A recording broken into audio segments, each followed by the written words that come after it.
Residents of southeastern Pennsylvania may know the 200-year-old Manayunk Canal in Philadelphia, or the Oaks Canal near Phoenixville, with their beautiful recreational towpaths.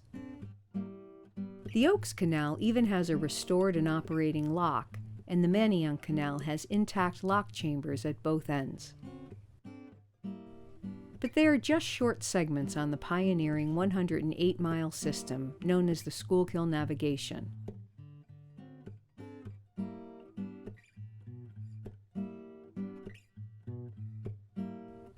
Most of the canal sections and locks are abandoned, overgrown, filled, or buried up to their capstones in the yards of old lock tenders' houses. The 1890 engineer's profile of the Schuylkill Navigation marks every dam, lock, pool, and canal segment at the time. The profile shows the 618-foot drop from the mountains of Schuylkill County all the way down to tidewater at Fairmount Dam in Philadelphia. The head of the Schuylkill Navigation is in Port Carbon, PA, where Mill Creek joins the Schuylkill River. Dam number 1 of the system was just below this former boat basin. Boats loaded with anthracite coal and other materials were released to tidewater at Fairmount Dam, next to the Fairmount Waterworks. In the 19th century, the Schuylkill Navigation had a profound effect on industry and therefore on water quality in the Schuylkill River Valley and beyond. In the 21st century, a few locks are preserved and open to the public. Many locks, in surprisingly good condition, are hidden on private property. Some locks were partially drowned by the pools of newer 20th century desilting dams. Photographer Sandy Sorleen and several canal historians have explored the abandoned canals extensively. They use the 19th century maps, as well as 1939 Penn pilot aerials, and a bit of modern LiDAR imaging. Mostly, they did a lot of bushwhacking.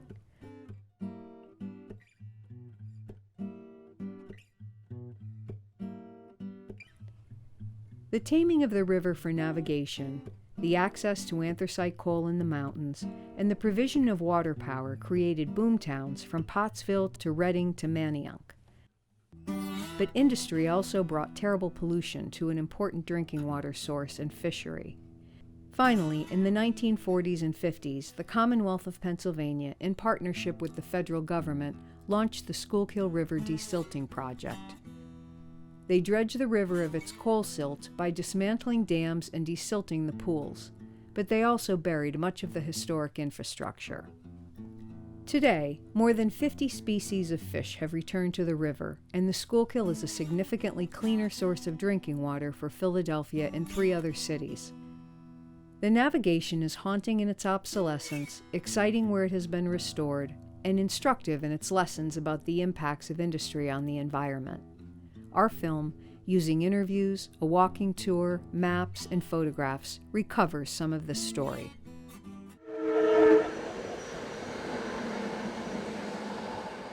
This railroad actually has a lot to do with the Schuylkill Navigation System because it was a threat to the series of canals and slackwater pools that made up the Schuylkill Navigation System, of which the Manayunk Canal is just a small part.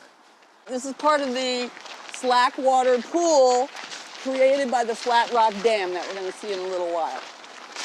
They began building the system in 1816, so we're over 200 years from that point.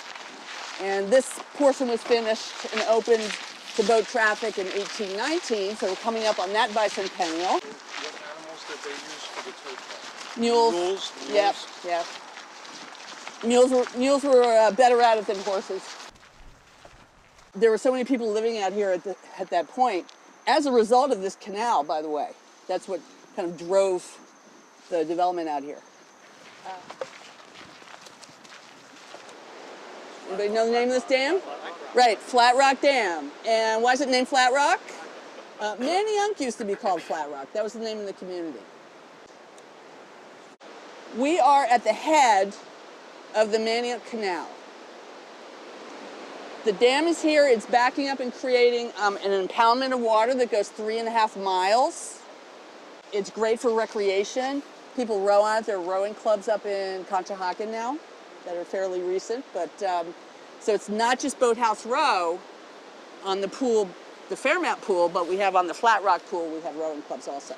The drinking water we talked about earlier, but it also, when a dam is placed, it allows water to be diverted into man-made, a hand-dug canal that gets you around the dam and can bypass some of the rougher portions of the river.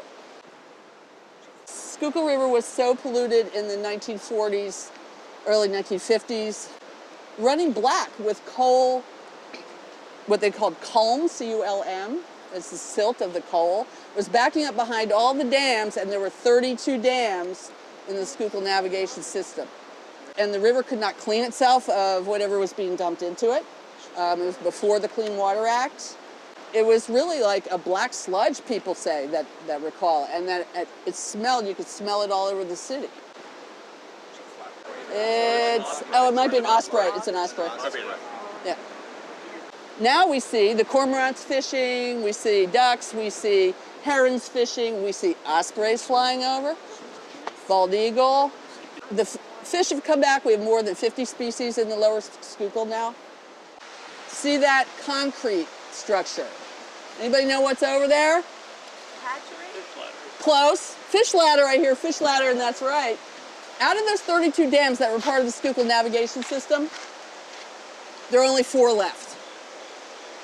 I have a rowing shell that's an open, very stable open water rowing shell, which is how I fell in love with the Schuylkill River, by the way, was rowing. So that's what recreation could do. It can make you care about your river and your river's environment. Yes, I'm drinking Philadelphia tap water right here. It's delicious. So today, Sandy and I decided to explore down here near the Fairmount Waterworks. Last time I was out with her, we were up in the coal regions. But today we wanted to see if we could find anything left of the canal entrance down here near the Fairmount Dam. The exciting part is that the breakwater that led into the entrance to the canal is still there. We were down at low tide, and it's a wooden cribwork structure. And ironically, the wood is still there. The stone is scrambled. We can't make anything of it. But if you walk down there at low tide like we did today, you can find the big timbers still spiked together with wrought iron spikes, long spikes. So that was a pretty exciting find. But walking around, we could see that when they changed the roads and they built the new drive, that they filled it. And photographic evidence also shows the former lock. There's photographs of the lockkeeper's house being demolished and everything being filled. But after all these years, since 1822, 24, like hundreds of years, that woodwork is still down there with the wrought iron spikes holding it together. So that's a pretty good find, and I'll go with that. I'm pleased.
Well, we have moved upstream from the Fairmount Waterworks. We are about 40 miles upriver near Pottstown.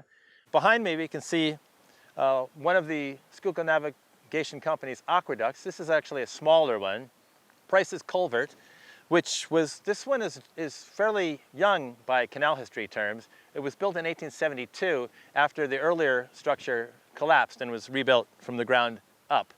But what we really came here to see was we wanted to look at the double lift locks that are here at Laurel Locks Farms. Well, we're entering the upper chamber at Laurel Locks, and this lock was built as part of the 1845 expansion. So it was completed 1845, 1846. And you can see that it's cut with this smooth ashlar, very tight joints, very neatly built. But the problem was they found that the upper chamber would seep water into the lower chamber, lock 53, and through what the engineers were referring to at the time, the problems of hydrostatic paradox, where a little bit of water can exert a tremendous amount of pressure. So when you lower the level in the lower lock, the water trapped behind the wall would burst the joints out of the masonry walls and damage the chamber. So what they did in 1858, they needed to take down these cut walls and put dry laid masonry and went to wooden lining. And we can see that if we come down here to lock 52 and take a look at it. So here's the lower chamber. This would be lock 53. And you can see that that is a very much rougher. You see there's the gaps between the stones. It's dry laid so that water will not blow out the joints like it does on the smooth stone here. These joints can't take the water pressure if anything gets behind it. But because it allows water to seep through, it needs to be lined to prevent the water in the chamber. You don't want the chamber water to get out. So these were designed to be wooden lined. So we had to anchor a wooden liner in, and the way that was done was there's iron fasteners that fasten in here between the stones and have these pins that are used to trap the wooden vertical timbers with a plate, and you drop the pin in, and then you'd hammer them down so that it's tight. As you can see, this wall here has got a pretty good bow to it. Today we still have the problems with deterioration. This wall is deflecting outward, and the upper chamber wall of lock 52 here of Laurel Locks is actually now gone. When part of it collapsed back in 1981 between the two chambers, but it was still standing, and then more recently the entire wall has collapsed, and so that has been cleared out so that we can at least see the northern wall of the chamber, but the southern wall is completely gone now. So these are amazing structures in that they hold up for hundreds of years, but they are deteriorating, and eventually everything has to come to an end, I suppose. If without maintenance, things will happen, and it's difficult to deal with things this size. These were originally triple lift locks and were changed to a double lift lock. So what that means is, as the river changes level, as the topography goes down, right, the canal has to be relatively level. It's gradually going down so the water flows, but you have a great height to overcome. Here it was about 24-foot drop, so you can't do that all in one step. So with a triple lock, which they originally were, you'd have 3 locks, like 1, 2, 3, like a staircase. So we'd come in up here, the water would be let out, so you can enter this lock, and then the water would be let out, so you can go out and continue in the canal. So it's like a water staircase. And of course, to go the other way, it's the same thing. You go in and it fills it up, goes in and fills it up, goes in. But to speed it up, they changed it over then during the 1845 expansion to the double lock, so it cuts your time by, well, 1/3. Well, here we've walked down into the lower chamber, and we're standing at where the miter gate is. And one of the things that's really a telltale of if you're hiking and you come across canal ruins and you think you might find, for example, a buried lock, these heel posts, the stone here that's cut out in a curve for the round heel post, that's the hinge for a miter gate, is like a definite giveaway that you are looking at a lock chamber. Unlike this fence, they're balance beam miter gate. So the balance beam part is there'd be a timber here, but it would continue coming out here so that the lock tender can push on that beam. So they'd push that, and that lock would open up, and it goes into a lock pocket. And then closing, the same thing. You take the balance beam and you push it back, and the miter gate comes together. It makes a seal, and your chamber is closed. One of the things that I like here at Laurel Locks is that some of the ironwork from the canal still is here.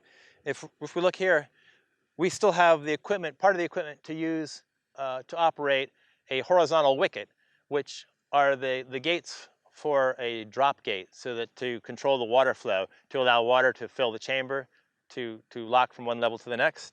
And here we can see this would come at the side of the chamber wall with a chain hoist that comes down, so it would wrap around this pulley here to turn the gate. We have another one over here. We can see here's the shaft through here. It's horizontal, so it's actually laying kind of the way it would be. And in this slot here would be where the wooden parts would be, so it could turn and allow the water to flow, or you'd rotate it to close and prevent the water from flowing. And then that's how you regulate the water level in the locked chambers.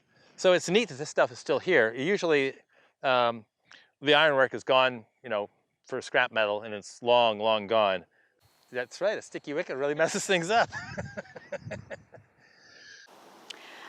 This canal is in my backyard. I live very close to the area up in Manayunk and Roxborough.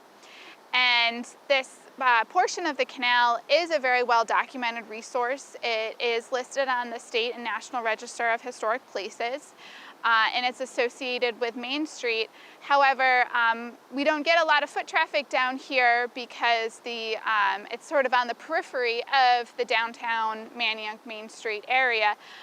But it's an excellent example of a well-preserved portion of the canal. The railroad here represents the towpath that historically existed. There's a lot of historic signage to provide more information to people that might be coming down here for recreational purposes. And so it's a great example to highlight what historically used to be along the Schuylkill Canal. Non-professional archaeologists have a lot to contribute to professional archaeologists like me, because oftentimes they have lived in the area for a while, or they may have multiple generations of families that have lived there, and they're familiar with the resources that might be in their neighborhood.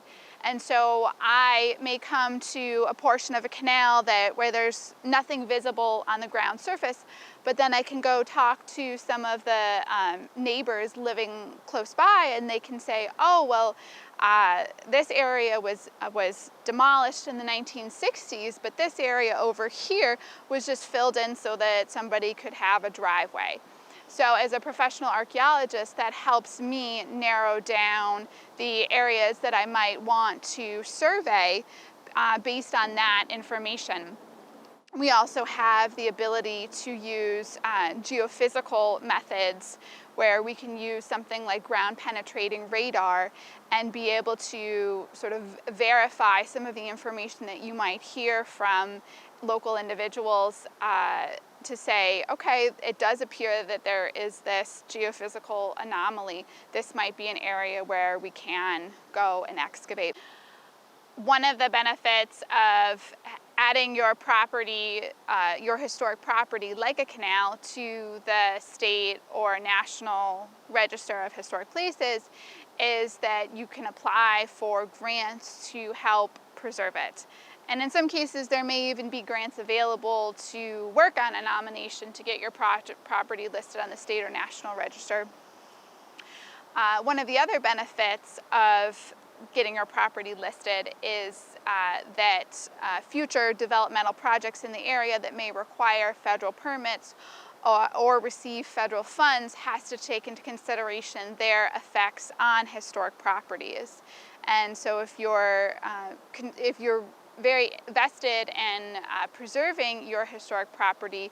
Getting it listed on the state or national register means that any future development has to take into consideration its effects on it.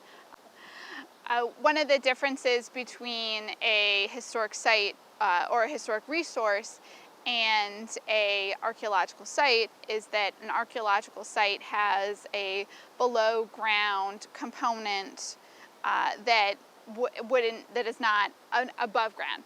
So the Schuylkill Canal is a long linear historic resource.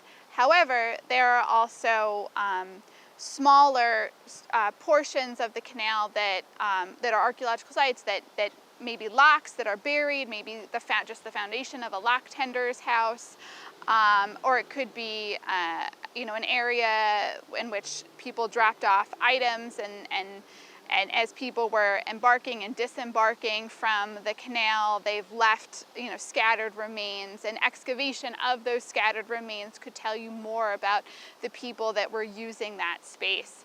And so the archaeological sites may not be as well identified and documented, but they would still be contributing resources to a historic property like the Schuylkill Canal, because they have the ability to provide information that isn't known through written records. And that's one of the benefits of really being able to identify those archaeological sites that are related and contribute to our knowledge of the Schuylkill Canal. The Schuylkill navigation is really important both in Pennsylvania history and nationally. It was the largest volume anthracite coal carrying canal anywhere, and I'm pleased to see that it's beginning to have more recognition. I was surprised to find monumental big things that were still standing. Aqueducts, which are my favorite thing. These are canal bridges. So they're bridges that are designed to carry the water over another creek. So they're large stone structures with arches that are beautiful. And many of them exist, and they're not necessarily near the river. On the Girard Canal, there's a beautiful aqueduct. My favorite one is called Snyder's Aqueduct, and it's probably half a mile from the river. And it's absolutely fabulous. And what you'll see is there's places like, there's Towpath Park, and there's trails now that go along both railroad and along the old canal path, and they're fabulous for walking and bike riding. And at the same time, you can take in all this history. You'll see wet marshlands where former dams or former sections of canal have been abandoned and filled with water, and they're teeming with frogs and birds and turtles and all kinds of really wonderful things to see. And then you'll also find these structures that, ironically, in the 19th century, at the time they were building this, the wealthy people wanted to have ruins, and they like to even build follies, build fake ruins like Roman ruins and things like that. But they didn't have any real ruins. And now here we are, we go along and we see these wonderful ruins of structures that they had built in the 19th century. So now we have the ruins that they longed for. But it's really a wonderful thing to come across these when you're doing survey. This is one of the reasons I love doing the survey work. And you'll be tromping through the forest or through pickers and weeds and honeysuckle, and then you come across these magnificent structures. It's really exciting and enjoyable. And now, with the trails being built, it's something that's open to a lot of people. You go along the Schuylkill River Trail, and a lot of the stuff is stuff you can see now. And there are locks that are now they have signage on them. Some of them are being restored. So it's really a great opportunity to be able to partake the history and also just enjoy wildlife in the outdoors. So it's a wonderful thing.